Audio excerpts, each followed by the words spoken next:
Alhamdulillah, salatu wassalamu ala rasulillah Habibina Sayyidina Muhammad bin Abdillah wa ala alihi wa ashabihi wa mu'alah amma ba'd.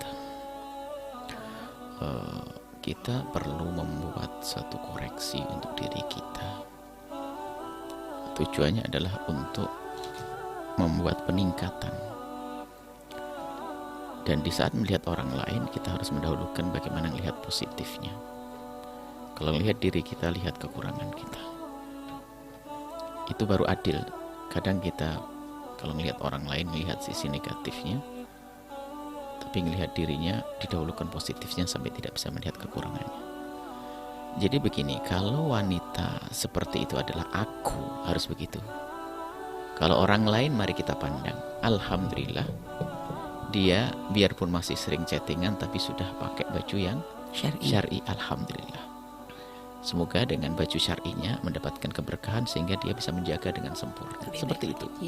Tapi di saat melihat diri kita, kita harus koreksi. Astagfirullah, saya sudah pakai baju semacam ini, akan tapi kenapa kok saya belum bisa menjaga, masih setting. Jangan dianggap kalau urusan orang memandang wanita auratnya terbuka itu hanya memandang jasad, dan itu dosa.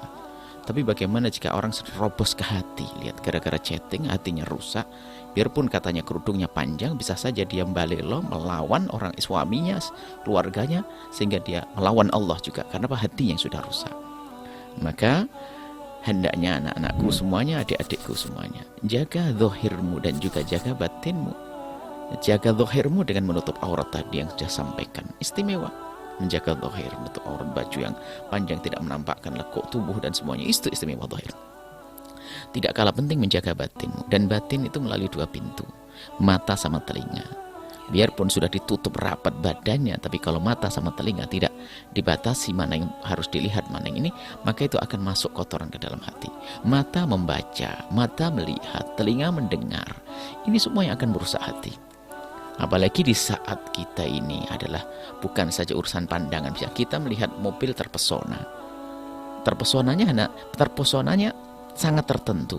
Tapi kalau laki-laki dengan perempuan bukan saja terpesona, ada syahwat yang Allah titipkan. Kita dengan mobil syahwat kita apa sih? Hanya senang menikmati begitu. Tapi kalau laki dengan perempuan ada lebih dari itu. Maka ini lebih bahaya lagi. Chatting-chattingan dan sebagainya jangan dianggap sepele. Guyonan. Semua kan berangkat dari guyonan, baru serius setelah itu. Perzinaan nggak ada orang, biarpun pezina sekalipun kalau ngajak zina orang nggak langsung yuk zina, nggak ada. Pakai bahasa rayu, pakai bahasa basi dan seterusnya. Itulah itu adalah taqrabu zina. Jadi jangan main-main. Anda soleha, yang Anda ceritakan insya Allah wanita soleha. Hanya mungkin wawasannya kurang sehingga dia menganggap cukup dengan menutup dirinya dengan baju yang syar'i, akan tapi dia masih biasa dengan chatting seenaknya.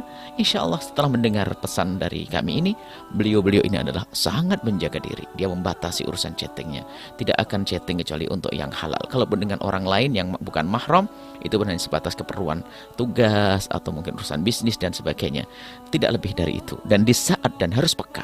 Sebetulnya mudah ya, Anda kalau wanita dan saya laki, itu mudah sekali di saat membaca WA itu dari orang lawan jenis, itu bahasa mau kemana itu kerasa, biarpun sekecil apapun.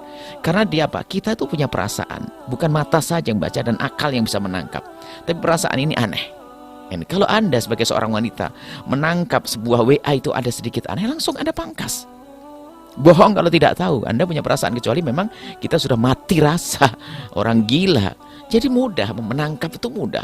Kalau orang, saya nggak tahu, itu pura-pura berbohong. Mudah, bahasa itu mudah ditangkap itu. Atau mungkin jam-jam WA, kapan WA dan sebagainya, volume keserik berapa kali, itu bisa menangkap. Kenapa? Pasti ada pertanyaan. Kenapa sih kok sering-sering HP-an dia? Kenapa sih? Tentu ada itu. Jadi hati, karena ada rasa di dalam diri kita itu. Nah, sebuah bencana kalau tiba-tiba langsung disambut dengan dituruti, akhirnya asik chattingan, sehingga muncullah seorang wanita berkata, "Buya, kenapa kalau saya chatting dengan suami saya biasa saja, tapi kalau dengan laki-laki itu ternyata ada debar." Dan ini adalah sudah setan sudah masukkan racunnya. Berangkat dari itu tadi, guyonan chatting. Hati-hati ya adik-adikku, anak-anakku semuanya, saudari-saudariku, hati-hati. Kemuliaanmu adalah lahir batinmu.